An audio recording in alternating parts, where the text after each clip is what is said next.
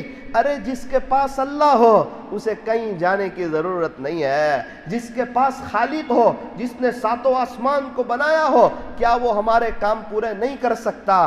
بالکل کر سکتا ہے۔ ارے ماں باپ کو پہچاننے والوں، اپنے بچوں کو پہچاننے والوں، اپنی بیوی کو پہچاننے والوں، اپنے دوستوں کو پہچاننے والوں، اپنے علاقے والے کو پہچاننے والوں، تھوڑا اپنے خالق کو بھی پہچانو، اپنے مالک کو بھی پہچانو۔ جو اللہ کو پہچانتا ہے وہ اللہ کا ہو کر کے رہ جاتا ہے۔ ایک بیچارے ایک سیدھے سادے انسان لوگوں کو حج میں جاتے ہوئے دیکھتے، ان کا دل دکھتا، ان کا دل روتا، ان کا دل کرتا کہ میں بھی اللہ کے گھر کی زیارت کروں، میں بھی اللہ کے گھر کا دیدار کروں، پیارے نبی کے در پر حاضری دوں۔ انہوں نے اللہ سے مانگنا شروع کیا، کہا اے اللہ باری تعالیٰ میں بھی ہر سال حج کرنا چاہتا ہوں۔ اللہ جی میری دوسری تمنا یہ ہے، 50,000 کے قریب لوگ ہر سال رمضان میں آخری عشرے میں مسجد نبوی میں سنت اعتکاف کرتے ہیں۔ رب کریم میرا بھی جی چاہتا ہے، اے اللہ آپ نے کتنے لوگوں کو جنت البقیع کا مدفن نصیب فرمایا، میرا بھی جی چاہتا ہے سرکار کے قدموں میں، سرکار کے مبارک شہر میں آپ مجھے بھی جگہ عطا فرمائیں۔ ان کا مانگنا، ان کا رونا، ان کا تڑپنا کہ میرا اللہ یہ سب کر سکتا ہے، کیونکہ وہ ایسا کرنے پر قادر ہے، اس کو کسی سے مشورہ کرنے کی ضرورت نہیں ہے۔ وہ کہتا ہے ہو جا تو ہو جاتا ہے، اس کا صرف سوچ لینا کافی ہے۔ اللہ تعالیٰ نے ان کی دعا کو قبول فرمایا۔ کیسا قبول فرمایا؟ لکھا ہے کتابوں میں کہ ان کو اللہ تعالیٰ نے حج کی توفیق عطا فرمائی۔ وہ حج کرتے چلے گئے، حج کرتے چلے گئے، حج کرتے چلے گئے۔ انہوں نے اپنی زندگی میں 53 حج کیے، 53 مرتبہ حج کیے۔ کیوں؟ نظر خزانے پر نہیں ہے، نظر بزنس پر نہیں ہے، نظر پیسے پر نہیں ہے، حج مہنگا ہے یا سستا ہے، نظر اس پر نہیں ہے، اللہ سے نا امید نہیں ہے، نظر اللہ کے خزانوں پر ہے۔ مانگا اللہ سے ہے، مخلوق سے نہیں مانگا۔ مخلوق سے مانگو تو ذلت ہے اور اللہ سے مانگو تو عزت ہے۔ ہم مانگتے ہوئے اچھے لگتے ہیں اور اللہ تعالیٰ ہمیں دیتے ہوئے اچھے لگتے ہیں۔ 53 حج کروائے اللہ نے۔ بیجاپور والوں، وہی میرا بھی اللہ ہے، وہی آپ کا بھی اللہ ہے۔ وہ اللہ مجھے بھی لے جا سکتا ہے، آپ کو بھی لے جا سکتا ہے۔ وہ بزرگ جیسا کوئی درد تو لائیں، اپنی دعاؤں میں اس دعا کا ذکر تو کریں۔ پھر کیا ہوا؟ اللہ نے 53 مرتبہ رمضان کے آخری عشرے میں مسجد نبوی میں انہیں اعتکاف کی توفیق عطا فرمائی۔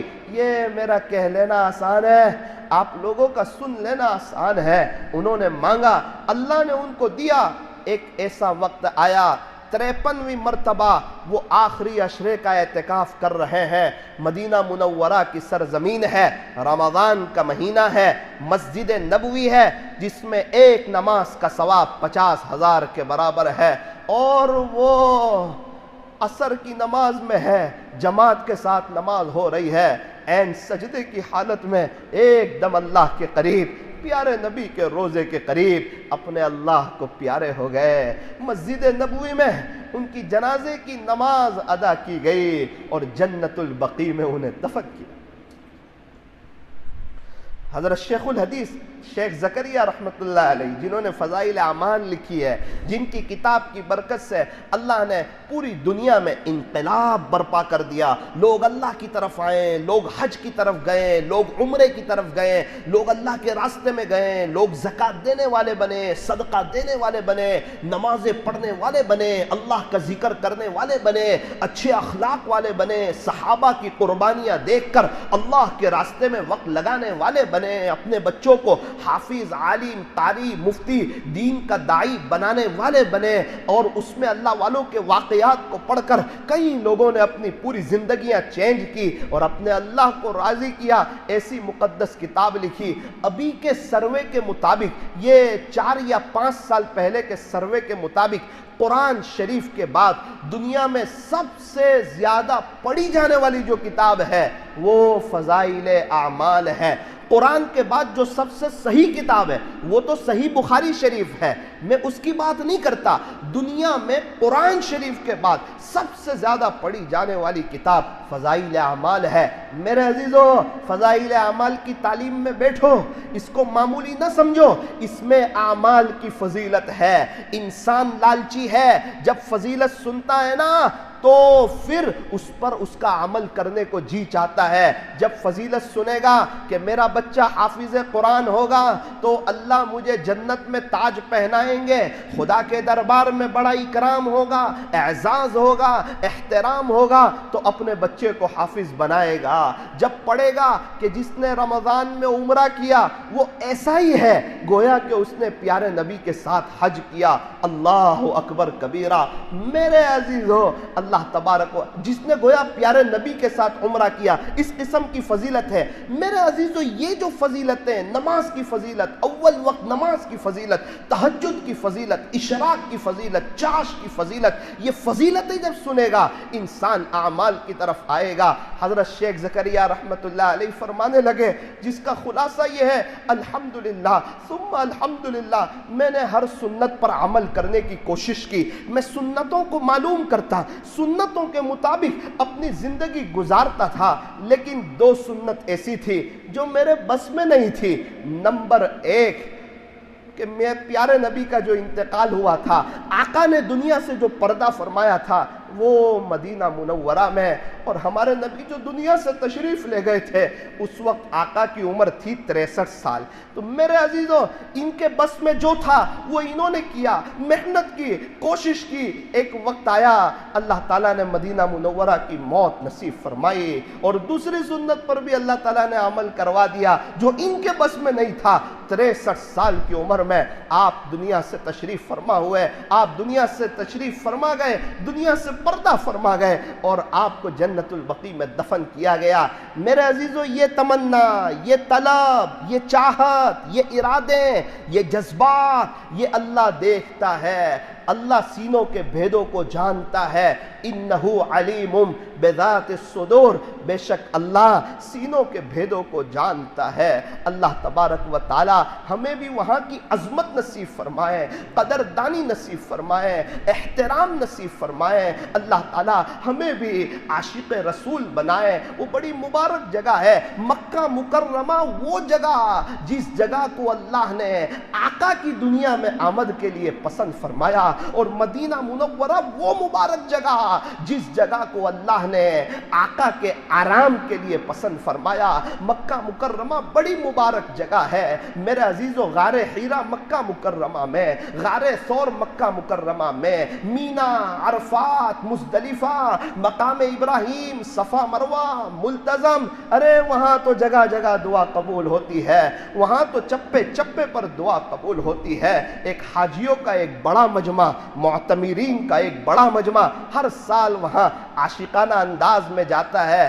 مولانا صاحب، میں مالدار ہوں، کیا میں اچھے کپڑے پہن کے جاؤں، میں شاندار چپل پہن کر جاؤں، میں عود کا خوبصورت اور قیمتی عطر لگا کے جاؤں؟ فرمایا نا نا نا نا، خدا کے دربار میں جانا ہے تو آپ کو دو احرام کی چادریں پہننی ہوگی، سیدھی سادھی سلیپر چپل پہننی ہوگی۔ اب آپ کنگھی نہیں کر سکتے، اب آپ خوشبو نہیں لگا سکتے، زینت اختیار نہیں کر سکتے۔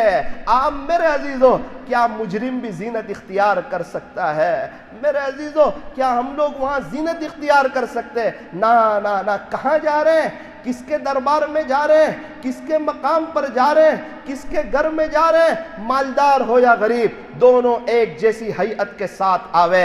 اللہ کے سامنے مالدار بھی برابر، غریب بھی برابر۔ جب انتقال ہوگا اس وقت پتہ چلے گا، اے قبرستان تیرا حساب بھی بڑا ہی نیک ہے، اے قبرستان تیرا حساب بھی بڑا ہی نیک ہے، تیرے یہاں امیر ہو یا غریب سب کا بستر ایک ہے، تیرے یہاں امیر ہو یا غریب سب کا بستر ایک ہے۔ میرے عزیزوں، پھر مدینہ منورہ میں وہ جنت کا ٹکڑا، مدینہ منورہ، مدینہ طیبہ، جب اللہ تعالیٰ مدینہ منورہ لے جائیں، اللہ سے ایک دعا کرنا، باری تعالیٰ مدینہ طیبہ کی برکت سے آپ مجھے حیاتاً طیبہ نصیب فرما دیجئے، پاکیزہ زندگی نصیب فرما دیجئے۔ اللہ تعالیٰ جب جنت کے ٹکڑے پر لے جائیں، مدینہ منورہ میں ایک جگہ ہے جسے جنت کا ٹکڑا کہتے ہیں، اسی لیے شاعر نے کہا کہ مدینے میں جنت ہے، مدینے میں جنت ہے، لیکن جنت میں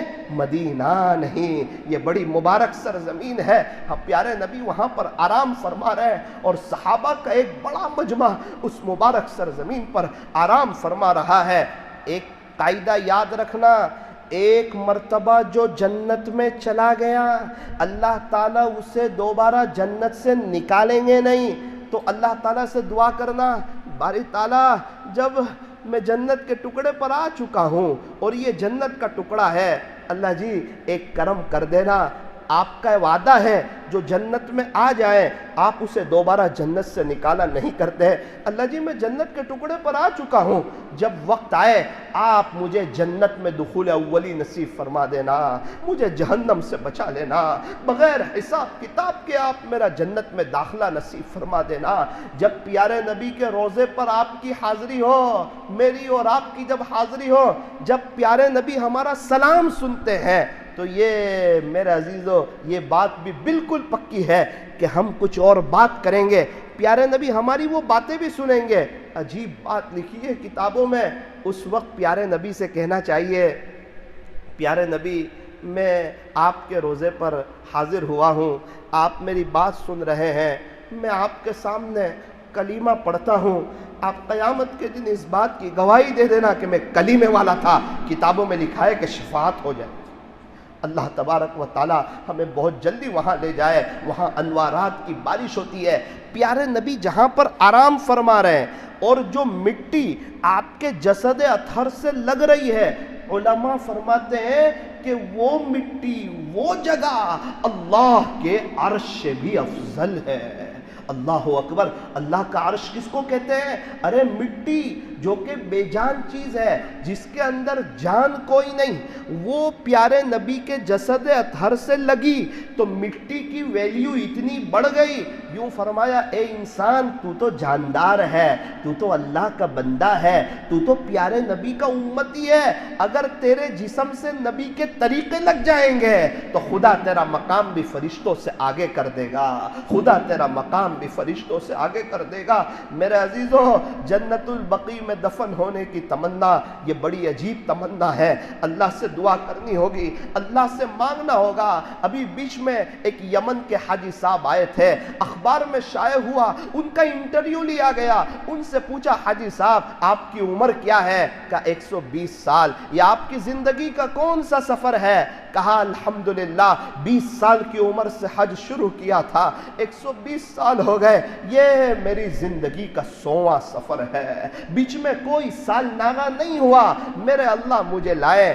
حاجی صاحب کتنے سفر پیدل کیے، کتنے سفر سواری پر کیے؟ فرمایا الحمدللہ ثم الحمدللہ، میں نے 80 سفر پیدل کیے اور 20 سفر الحمدللہ سواری کے ساتھ کیے۔ آپ اندازہ لگائیں کون ہے جو وہاں بلاتا ہے، کون ہے جو ہماری لبیک کو لکھتا ہے؟ لیکن میرے عزیزو یہ ابھی تک تو حج کے مہینے چل رہے تھے، اب یہ عشرہ ذی الحجہ ہے، بڑا مبارک مہینہ ہے، یہ 10 دن بڑے مبارک ہے، یہ 10 دن میں بندہ کوئی عمل کرے یہ اللہ کو پورے سال کے عملوں کے مقابلے میں زیادہ پسند ہے۔ یعنی پورے سال کے اور دن میں کوئی عمل کرے وہ تو اللہ کو پسند ہے، لیکن عشرہ ذی الحجہ میں کوئی عمل کرے یہ اللہ کو سب سے زیادہ پسند ہے۔ ترغیب و ترہیب کی روایت کے مطابق ایک عمل کرنے پر 700 گنا نیکی ملتی ہے، ایک نیکی کرنے پر 700 گنا نیکی ملتی ہے۔ ایک روزہ اگر کوئی رکھے، فرمایا پورے سال کے روزہ رکھنے کے برابر ثواب۔ 9 روزے کوئی رکھے، 9 سال کے روزے کے برابر ثواب۔ کوئی معمولی چیز ہے 9 سال کے روزے، یہ کمائی کی سیزن ہے، یہ کمائی کی سیزن ہے۔ ابھی رمضان میں 1 مہینہ روزہ رکھا، لوگ کہنے لگے گرمی کے روزے ہیں، بڑی شدت کی گرمی ہے، بڑا لمبا روزہ ہے، تو 9 سال روزے کون رکھے گا؟ آپ دیکھیں اللہ تعالیٰ کیسے اپنے خزانوں سے نوازتے ہیں، لینے والا تو کوئی ہو۔ میرے عزیزو، آپ تو یہیں کے رہنے والے ہو، آپ تو فی الحال مقیم ہو، اچھا موقع ہے، تھوڑی سی ہمت کرنے کی ضرورت ہے۔ رمضان میں اتنی گرمی میں روزے رکھ لیے، ابھی تو بارش کی سیزن ہے، موسم بھی بڑا سہانا ہے، تھوڑی سی ہمت کر لیجئے، انشاءاللہ روزہ رکھنا آسان ہو جائے گا۔ ایک دن روزہ رکھا 1 سال کے روزے کا ثواب، اللہ اکبر۔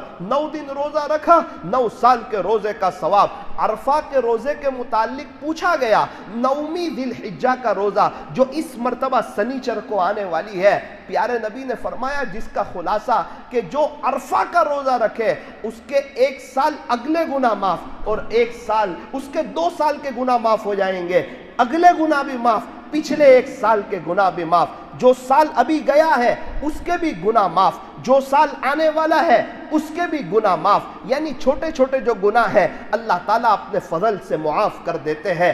بڑے جو گناہ ہیں، گناہ کبیرہ ہے، وہ تو توبہ سے معاف ہوتے ہیں۔ ارے ہم رمضان میں شب قدر کو تلاش کرتے تھے، کوئی یقین سے نہیں کہہ سکتا کہ 21ویں رات ہی شب قدر تھی، 23ویں رات ہی شب قدر تھی، 25ویں رات ہی شب قدر تھی، لیکن آپ یہ یقین سے کہہ سکتے ہو کہ جو ذی الحجہ کی 10 راتوں کو وصول کرے، ہر رات کی عبادت شب قدر کی عبادت کے برابر ہے، یہ آپ یقین سے کہہ سکتے ہو۔ ابھی آج کی رات کی عبادت شب قدر کی عبادت کے برابر ہے۔ میرے عزیزوں، یہ بڑا مبارک مہینہ ہے، اور یہ 10 دن بڑے مبارک ہے۔ یہ 10 راتیں تو وہ ہیں جن کی اللہ قرآن کریم میں قسم کھائی ہے، اور اللہ تعالیٰ جو قسم کھاتے ہیں نا، وہ یقین دلانے کے لیے نہیں کھاتے۔ اللہ کو یقین دلانے کی ضرورت نہیں، اللہ کی تو بات ہی کافی ہے، اللہ کا کہہ دینا ہی کافی ہے۔ اللہ جو قسم کھاتے ہیں وہ تعظیم کے لیے، عظمت کے لیے، اس چیز کی اہمیت کو بتانے کے لیے۔ سورج کی قسم کبھی کھاتے ہیں، کبھی چاند کی قسم کھاتے ہیں، کبھی پیارے نبی کی قسم کھاتے ہیں، کبھی پیارے نبی کی اداؤں کی قسم کھاتے ہیں، کبھی پیارے نبی کے بال کی والضحیٰ، پیارے نبی جی آپ کے روشن چہرے کی قسم، واللیل اذا سجا، پیارے نبی جی آپ کے سیاہ زلفوں کی قسم، لعمرک، پیارے نبی جی آپ کے عمر مبارک کی قسم، فلا وربک، مجھے تیرے رب کی قسم، وہذا البلد الامین، شہر امین مکہ کی قسم۔ آپ یہاں دیکھیں، والفجر ولیال عشر، یہ ولیال عشر 10 راتوں کی قسم۔ جمہور مفسرین اس طرف گئے ہیں کہ یہ 10 راتوں سے مراد عشر ذی الحجہ کی 10 راتیں ہیں۔ اللہ اس کی عظمت کو بتانا چاہتے ہیں، یہ دن کی بھی فضیلت ہے، اس میں رات کی بھی فضیلت ہے، بڑی مبارک فضیلت ہے۔ آپ اندازہ لگائیں، آپ سوچیں گے کہ یہ 10 دن میں کوئی عمل کرے، یہ اللہ کو پورے سال کے مقابلے میں زیادہ پسند کیوں ہے، اور اس کی رات کی عبادت شب قدر کی عبادت کے برابر کیوں ہے؟ ذرا غور کرنا، اس کی ایک وجہ ہے۔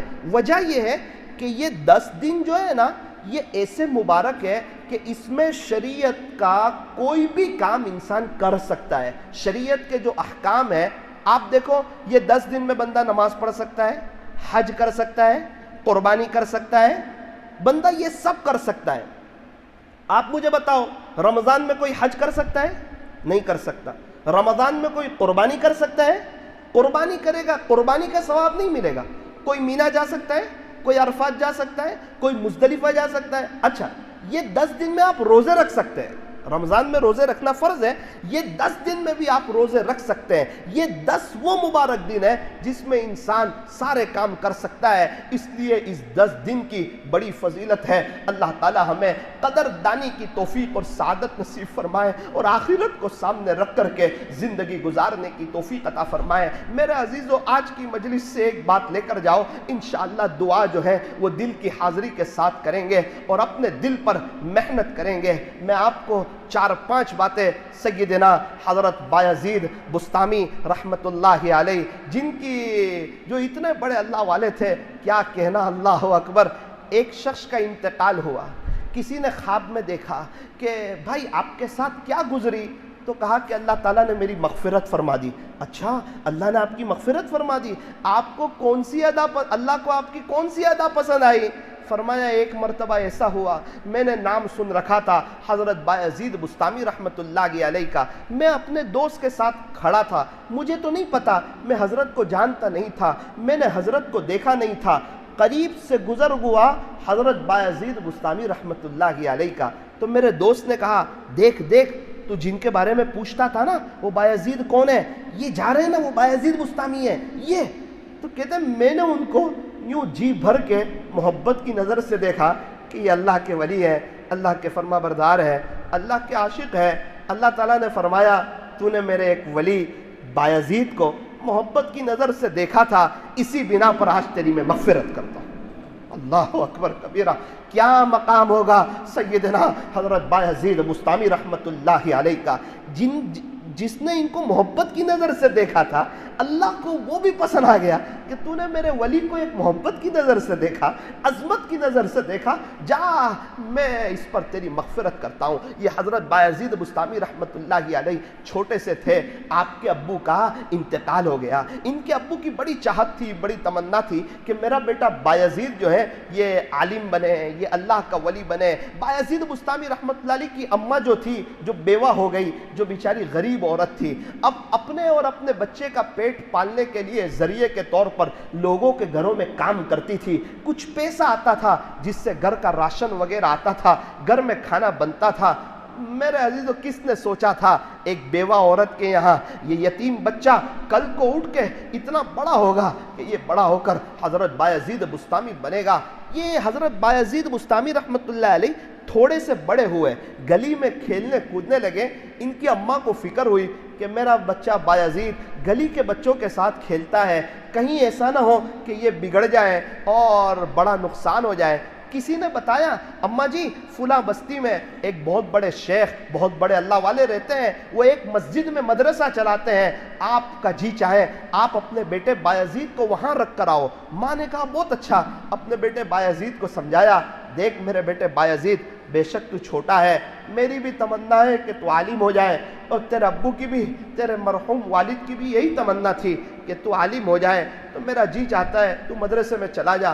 ساری فضیلتیں سنائی, عالم بننے پر اللہ تجھے کیا دے گا اس کی باتیں سنائی, اور کچھ خوشخبریاں بھی سنائی ہوگی. بیٹا تو عالم ہو جائے گا, اللہ تیرے سے دین کا کام لے گا, میں تیری ماں ہوں, میں تیرے لیے دعا کروں گی, تو تھوڑی سی ہمت کر لے. تو میرے عزیزو جو سامان وغیرہ تیار کرنا تھا سامان تیار کیا.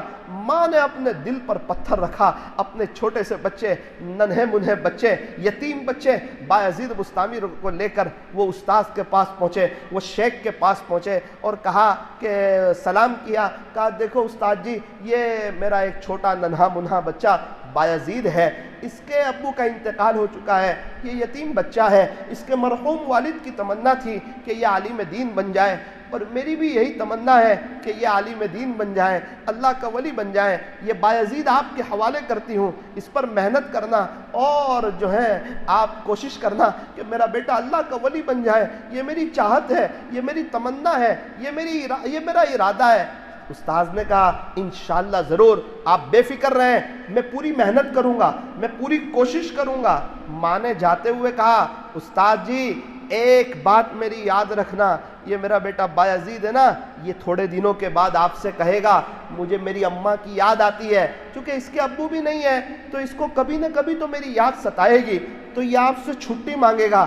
اتنی مہربانی کرنا, اس کو چھٹی نہ دینا, اور میں آپ سے یہ درخواست کرتی ہوں کہ جب تک میرا بیٹا بایزید اللہ کا ولی نہ بن جائے, عالم ربانی نہ بن جائے, اس وقت تک آپ میرے پاس اس کو نہ بھیجنا. استاذ نے کہا بڑی کڑی شرط ہے, لیکن اماں جی آپ دعا کے ذریعے میری مدد کرنا, انشاءاللہ میں کوشش کروں گا. بایزید بسطامی رحمت اللہ علیہ یہاں آ گئے. پتہ نہیں ان کی اماں گھر پہ جا کے کتنا روئی ہوگی, ایک ہی تو بچہ ہے, اب تو نہ شوہر ہے, بچہ بھی مدرسے میں ہے, لوگوں کے گھر میں کام کاج کرنا, گھر کا نظام چلانا.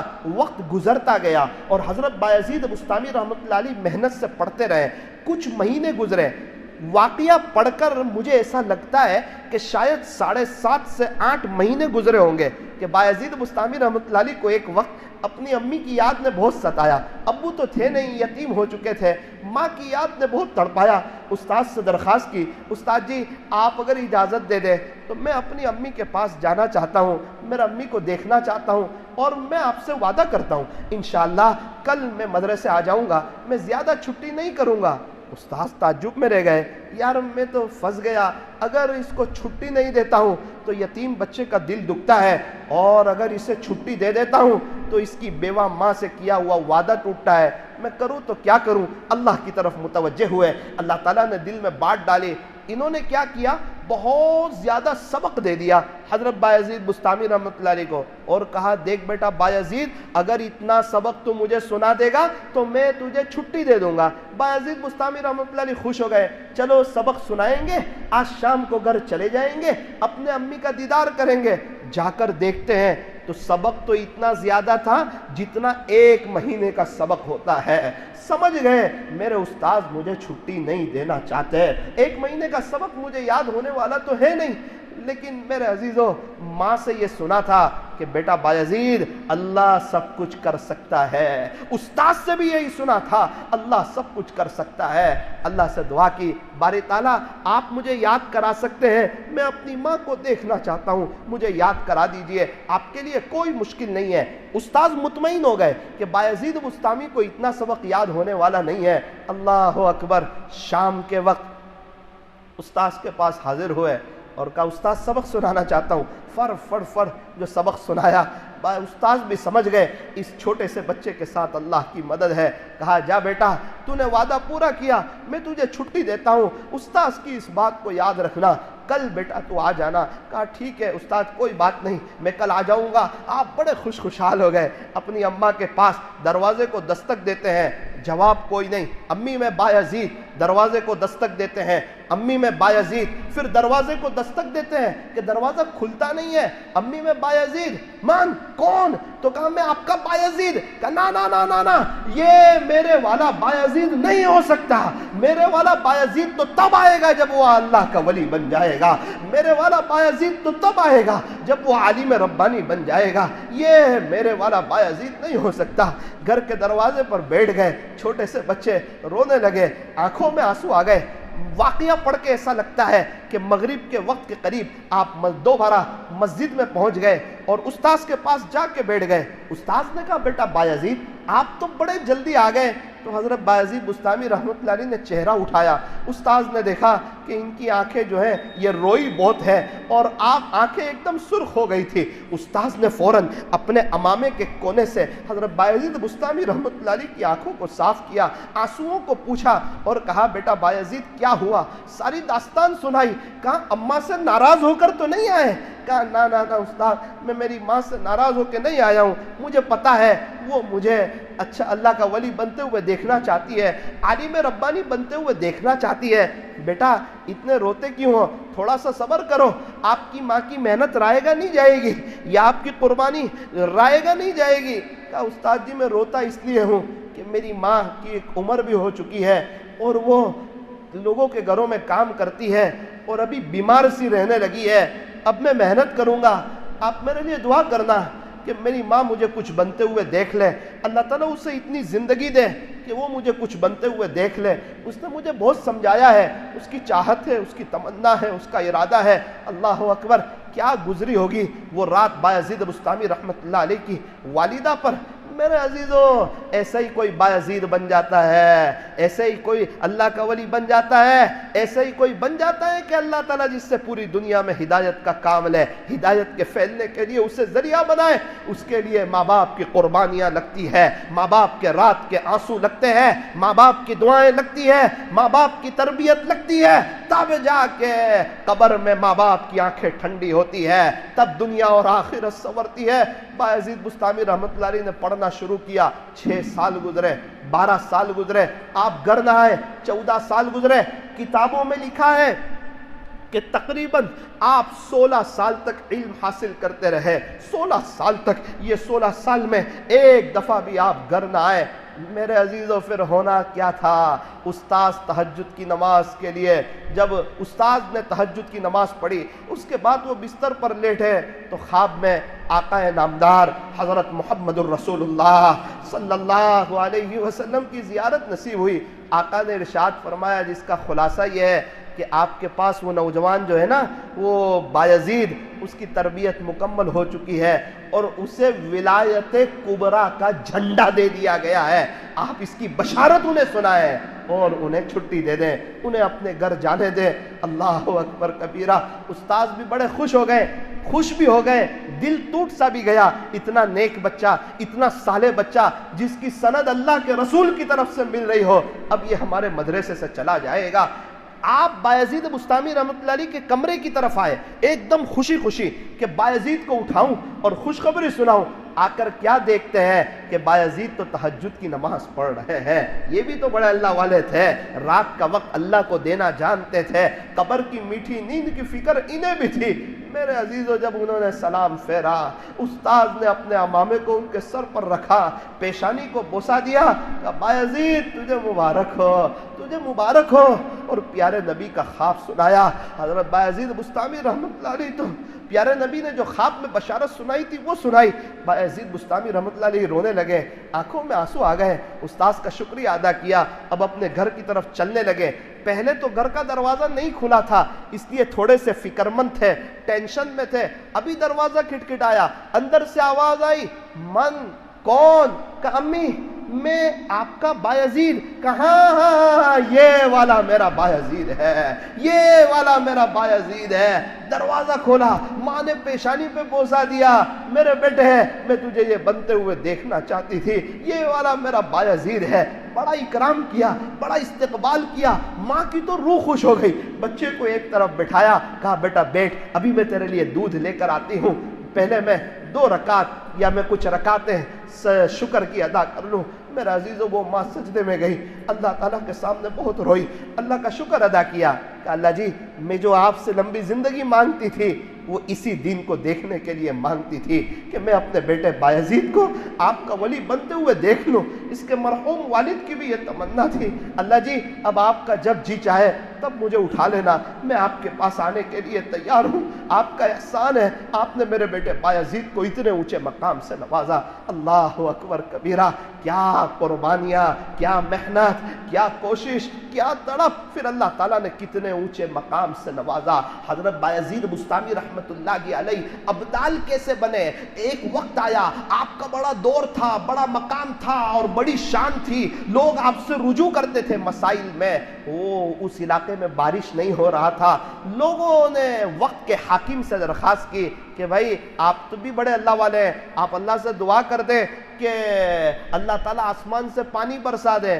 تو وقت کے حاکم نے کہا میرے دل میں ایسی بات آ رہی ہے، اپنے شہر میں کوئی گنہگار ہے جس نے اللہ کو ناراض کیا ہے، میرے دل میں بات آتی ہے ایسا اگر کوئی گنہگار ہو وہ ہمارے شہر سے باہر نکل جائے، اس کی وجہ سے انسان تو انسان، جانور بھی پریشان حال ہے۔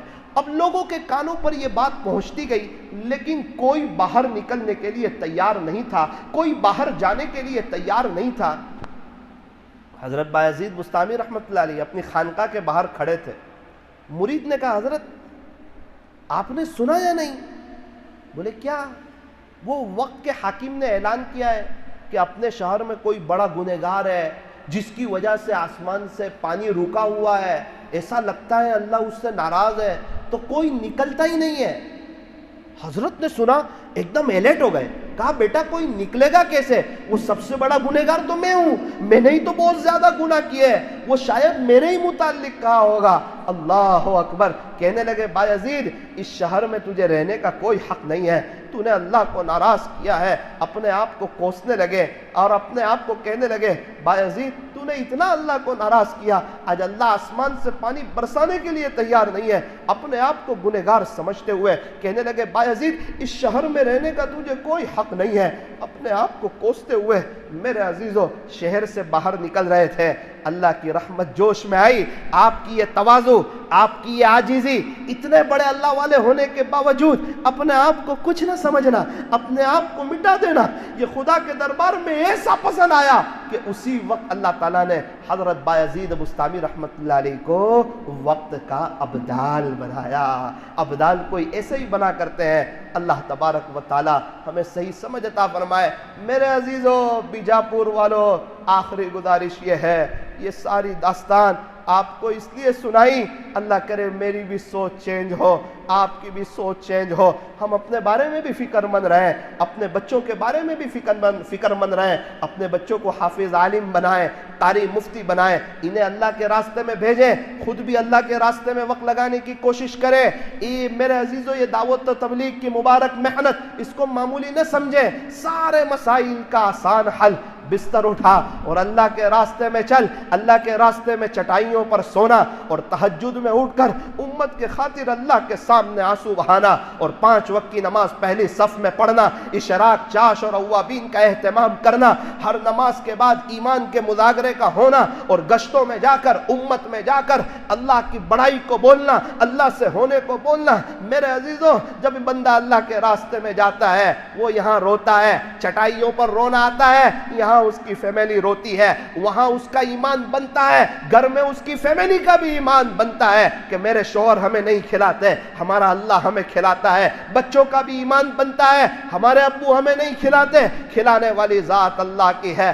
میرے عزیزو, خلاصہ یہ ہے, اللہ کے راستے میں وقت بھی لگاؤ اور کسی اللہ والے سے بیعت ہو کر اپنی زندگی کو گزارو, ان سے ہٹ کر کے اپنی زندگی کو نہ گزارو. بہت چھوٹا بن کر کے معاف کرنے کا جذبہ, اپنی بیوی کے ساتھ حسن سلوک, گھر میں ایک محبتوں والا ماحول اور اپنے گھر میں فضائل اعمال کی تعلیم اور اللہ کی دین کی محنت کے ساتھ اپنی زندگی کو گزارو. 1 منٹ کی ایک بات بتا کر اپنی بات کو ختم کرتا ہوں. تقریباً مجھے اچھی طرح یاد ہے 22-23 رمضان تھی, میں نے مستورات میں بھی سنایا, 22-23 رمضان تھی. ایک مستورات کا مجھے فون آیا, مجھے کہا مولانا صاحب ایک پریشانی ہے, آپ مجھے کوئی عمل بتا دیں, آپ مجھے کوئی وظیفہ بتا دیں. میں نے کہا آپ 500 مرتبہ درود شریف پڑھ لیجئے, 500 مرتبہ 2 منٹ دعا کیجئے, اللہ آپ کے مسئلے کو انشاءاللہ حل کرے گا. درود شریف بڑی اونچی چیز ہے. خاموش ہو گئی وہ. میں نے کہا شاید 500 مرتبہ اسے زیادہ لگ رہا ہو. تو میں نے کہا آپ بولتے نہیں. کہا مولانا ایک میرا اور اللہ کے درمیان کا راز ہے, وہ مجھے آپ سے شیئر کرنا پڑے گا. میں نے آج تک کسی کو نہیں بتایا اور میں کسی کو نہیں بتانا چاہتی, میں آپ کو بھی نہیں بتانا چاہتی, لیکن میری بات یہاں پر اٹک چکی ہے, اس لیے میں آپ کو بتا رہی ہوں. میں نے کہا بتائیے کیا بات ہے. کہنے لگی الحمدللہ ثم الحمدللہ, ایک مدت سے میں روزانہ 15,000 مرتبہ درود شریف پڑھتی ہوں. تو مجھے یہ بتائیں, آپ نے جو 500 مرتبہ بتایا وہ یہی 15,000 میں شامل کرنا ہے یا اس کو الگ سے شمار کرنا ہے؟ پھر میں خاموش ہو. اس نے کہا آپ بتائیں, آپ بولتے کچھ نہیں. میں نے کہا میرے لیے بھی دعا کرنا. اب ایک دوسری بات جو مستورات میں نہیں بتائی وہ سنو. اس کو میں نے ایک بات پوچھی کہ ایک سوال میں بھی آپ سے پوچھ سکتا ہوں؟ بولے جی. آپ کو یہ 15,000 مرتبہ درود شریف پڑھنے کی توفیق کیسے ہوئی, یہ میں نے پوچھا. کہا مولانا صاحب میرے شوہر کی وجہ سے. میں نے کہا آپ کے شوہر کی وجہ سے؟ وہ تو بڑے سیدھے سادے تاجر لگتے ہیں. کہا مولانا وہ باہر سیدھے سادے ہیں, گھر میں بڑے اللہ والے ہیں. گھر میں اللہ والے, ہاں ان کی تہجد نہیں جاتی, ان کی اشراق نہیں جاتی, ان کی چاش نہیں جاتی, ان کی اوابین نہیں جاتی. گھر میں آتے ہیں, مصلی پر بہت سی مرتبہ بیٹھتے ہیں, اپنے اللہ سے مانگتے ہیں, اللہ کے سامنے آنسو بہاتے ہیں.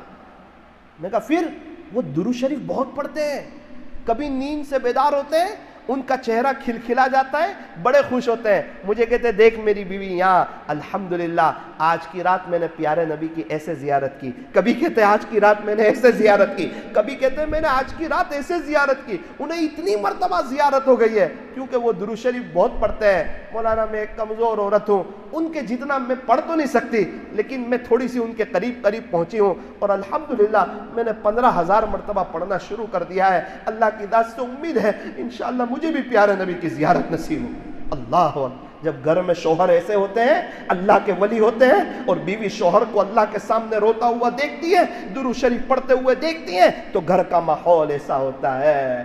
آج ہم گھر میں موبائل میں ہوتے ہیں, ہماری بیوی سیریل میں ہوتی ہے, ہمارے بچے کارٹون میں ہوتے ہیں. آنکھ بند ہونے کے بعد پتا چلے گا کیسی زندگی گزاری, کیا پایا کیا کھویا. اللہ تعالی ہمیں بھی توبہ کی توفیق عطا فرمائے اور اللہ تعالی ہمیں بھی نیک بنائے. تھوڑی دیر کے لیے اندر باہر کی لائٹیں بند کر دیجئے.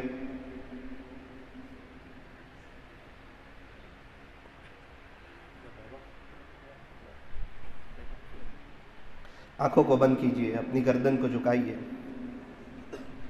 لا الہ الا اللہ, لا الہ الا اللہ, لا الہ الا اللہ, لا الہ الا اللہ, لا الہ الا اللہ, لا الہ الا اللہ. پڑھتے رہیں.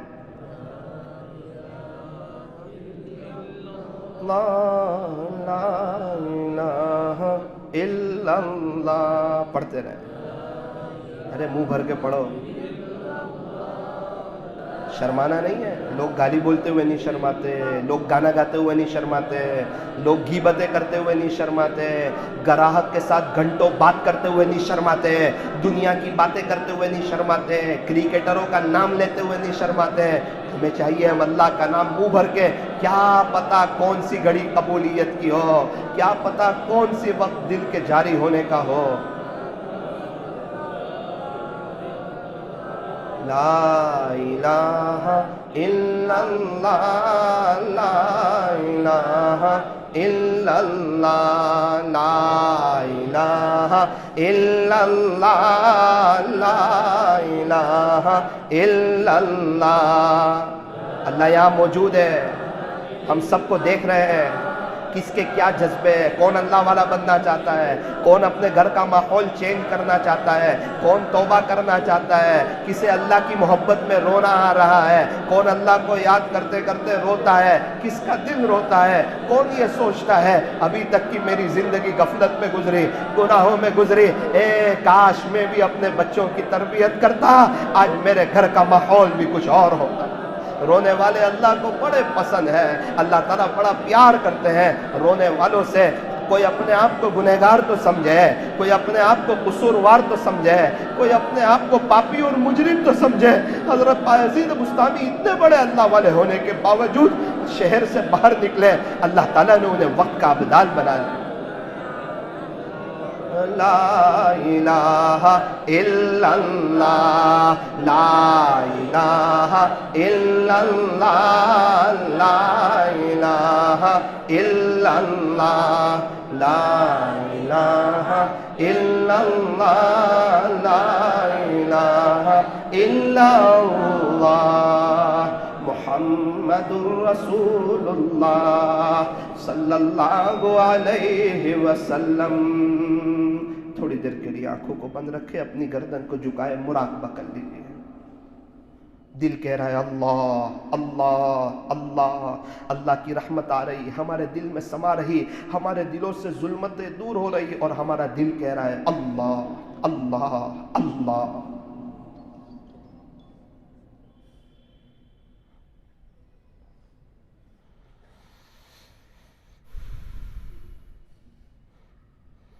دنیا سے جانے کے بعد انسان کہے گا رب ارجعون, میرا اللہ ایک موقع دے دے, توبہ کر کے تجھے راضی کر کے آتا ہوں, پوری زندگی تیرے دین کی محنت کر کے آتا ہوں. قرآن کا لہجہ سخت ہو گیا, جواب ملے گا کلا, ہرگز نہیں. یہ کوئی عمل کا وقت ہے تو ریزل کا وقت ہے, بدلے کا وقت ہے. ہم ہر ایک کو ایک موقع دیتے, دوسرا موقع نہیں.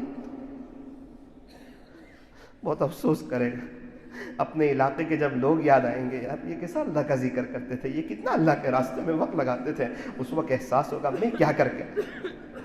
بڑے سیدھے سادے لوگ لگتے تھے، کفنی پائجامہ پہنتے تھے، اظہار ٹخنوں سے اوپر رکھتے تھے، اللہ اس کے رسول کی محبت میں داڑھی رکھتے تھے، دنیا والوں کی پرواہ نہیں کرتے تھے، وہ کسی کو تکلیف بھی نہیں پہنچاتے تھے۔ میرے عزیزو، اس وقت پتہ چلے گا نبی کی نقل اتارنے پر کیا ملتا ہے اور دنیا والوں کے خوف سے نبی کی نقل نہ اتارنے پر کیا نقصان ہوتا ہے۔ لا الہ الا اللہ محمد الرسول اللہ صلی اللہ علیہ وسلم۔ ہاتھ اٹھائیے، دعا کر لیجئے۔ الحمدللہ رب العالمین، صلی اللہ علی حبیب محمد وآلہ وسلم۔ لا الہ الا انت سبحانک انا کنا من الظالمین۔ پیارے اللہ، رحم مولا کریم آقا، اے اللہ کتنے لوگ حج پر گئے ہیں، ابھی کتنے لوگ بیت اللہ شریف کا طواف کر رہے ہوں گے، کتنے لوگ حجر اسود کو بوسہ دے رہے ہوں گے، کتنے لوگ ملتزم سے چمٹ رہے ہوں گے، کتنے لوگ صفا مروہ کی سعی کر رہے ہوں گے، اے اللہ کتنے لوگ مدینہ منورہ میں ہوں گے، کتنے لوگ احد پہاڑ پر گئے ہوں گے، کتنے لوگ پیارے نبی کے روزے پر ہوں گے، کتنے لوگ جنت البقیع میں گئے ہوں گے۔ اے اللہ کچھ لوگ ہیں جو مدینہ منورہ کی گلیوں میں ہیں، آپ کی یادوں میں ہیں، آپ کی بہاروں میں ہیں، آپ نے انہیں بلایا۔ اللہ اللہ اللہ، بے شک ہم گنہگار تو ہیں، خطا کار تو ہیں، سیاہ کار تو ہیں، مجرم تو ہیں، جیسے بھی ہیں تو آپ ہی کے۔ اللہ اللہ، بندے تو آپ ہی کے ہیں۔ اے اللہ، بچے سے، ناپاک بچے سے سب نفرت کرتے ہیں، کوئی اسے ہاتھ نہیں لگاتا، اس کی ماں دوڑ کے آتی ہے، کیا ہوا بچہ کیوں روتا ہے؟ کہا ناپاکی کرتی ہے۔ ایک ماں ہی تو ہوتی ہے جو سینے سے لگاتی ہے، ایک ماں ہی تو ہوتی ہے جو گود میں اٹھا لیتی ہے، تیار کرتی ہے، اچھے کپڑے پہناتی ہے، خوشبو لگاتی ہے، سینے سے لگاتی ہے۔ میرے لال، میرے پیارے، میرے جگر کے ٹکڑے، اے اللہ اگر آپ نے بھی ہمیں نہ اٹھایا، اگر آپ کی رحمت ہم پر نہ آئی، اگر آپ نے ہمیں معاف نہ کیا تو پھر ہم ذلیل ہو جائیں گے۔ اے اللہ ہم بھی ہر سال حج کرنا چاہتے ہیں، اللہ ہم بھی بہت جلدی مدینہ منورہ کی حاضری چاہتے ہیں۔ اللہ اللہ، ایک بڑا طبقہ وہ ہے جس نے ابھی تک بیت اللہ شریف کو کھلی آنکھوں نہیں دیکھا، مدینہ منورہ کو نہیں دیکھا، وہ نبی کے روزے کو نہیں دیکھا، وہ جنت کے ٹکڑے کو نہیں دیکھا، وہ اصحاب صفہ کو نہیں دیکھا، وہ جنت البقیع کو نہیں دیکھا، وہ احد پہاڑ کو نہیں دیکھا، وہ مدینہ منورہ کے فضائی منظر کو نہیں دیکھا۔ اللہ آپ سے گزارش کرتے ہیں ہم تمام کو بلا لیجیے۔ اے اللہ وہاں جو حضرات تشریف لے گئے ہیں، اے اللہ ان کی دعاؤں میں ہمارا بھی حصہ مقدر فرما۔ اے اللہ دنیا میں بہت لوگ پریشان حال ہیں، اللہ مجھے وہ داستان پھر یاد آتی ہے۔ میرے مالک پیارے رب رحیم رب، آپ نے ہمیں بہت اچھی حالت میں رکھا ہے، آپ نے ہمیں بہت اچھی حالت میں رکھا ہے۔ سورت میں خدمت والے ایک گھر میں تشریف لے گئے، ان کو پتا چلا کہ یہ گھر ایسا ہے جس میں ان کے ابو کا انتقال ہو چکا ہے، یتیم بچے ہیں، چلو بیوہ عورت کی کچھ مدد کر دے۔ دروازے کو دستک دیتے ہیں، دروازہ کھلتا ہے، ایک چھوٹی سی بچی دروازہ کھولتی ہے، پوچھتے ہیں بیٹی نام کیا ہے؟ اپنا نام بتاتی ہے۔ کیا عمر ہے؟ 14 سال۔ یہ چھوٹے چھوٹے تین کون ہیں؟ کہ یہ 7 سال کا، 8 سال کے، 9 سال کے، یہ تینوں میرے بھائی ہیں۔ اچھا آپ 4 بھائی بہن ہو؟ کہا جی ہاں۔ آپ کے ابو کہاں ہیں؟ کہا چچا جان ہم چاروں یتیم بچے ہیں، ہمارے ابو کا انتقال ہو چکا۔ کہا آپ کی امی کہیں کام پر گئی ہوگی، اماں کب آتے ہیں؟ آپ کی اماں کب ملیں گے؟ ان کی ہم کچھ مدد کرنا چاہتے ہیں۔ یہ کہنا تھا، وہ بچی کی آنکھ میں آنسو آ گئے۔ اس نے کہا چچا جان آپ نے ہمارا زخم تازہ کر دیا۔ بیٹا کیا ہوا؟ چچا جان میرے چھوٹے بھائیوں کے سامنے کیا بات کرتے ہو، 1 مہینے پہلے میری ماں کا بھی انتقال ہو گیا۔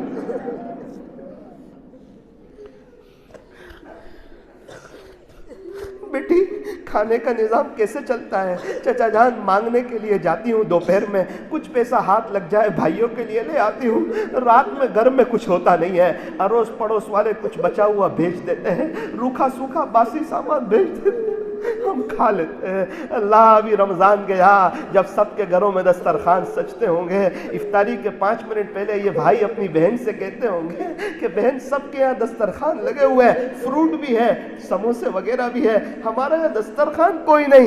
اس وقت ان کی بہن کہتی ہوگی کہ میرے بھائی ان کے ابو موجود ہے، وہ اچھا کماتے ہیں، گھر میں فروٹ لے آتے ہیں، ان کی ماں موجود ہے جو گھر میں سموسے وغیرہ بنا لیتی ہے، تمہیں پتا ہے ہمارے نہ ابو ہے نہ ہماری اماں۔ عید کے دن جب بچے تیار ہوئے ہوں گے، آئینے کے سامنے کھڑے ہو کے دیکھتے ہوں گے، پوچھتے ہوں گے بہن کاش ہمارے ابو ہوتے ہمیں عیدی دیتے، ہماری اماں ہوتی ہم اس کے ہاتھ چومتے ہیں۔ اے اللہ، ایسے پریشان حال لوگ آج بھی زندگی گزار رہے ہیں، ہم ہیں آپ کی نعمتوں میں اور آپ ہی کے باغی بنے ہوئے ہیں۔ ایک بڑا طبقہ فجر کی نماز میں نظر نہیں آتا۔ اللہ اللہ اللہ معاف کر دے، اللہ ہمیں نمازی بنا دے، آپ کے راستے میں وقت لگانے کی توفیق عطا فرما دے، ہمیں دیندار بنا دے، ہمارے پورے گھر کے ماحول کو چینج کر دے، بیجاپور والوں پر اپنا نظر رحمت فرما دے، یہاں کے ماحول کو مدنی ماحول بنا دے۔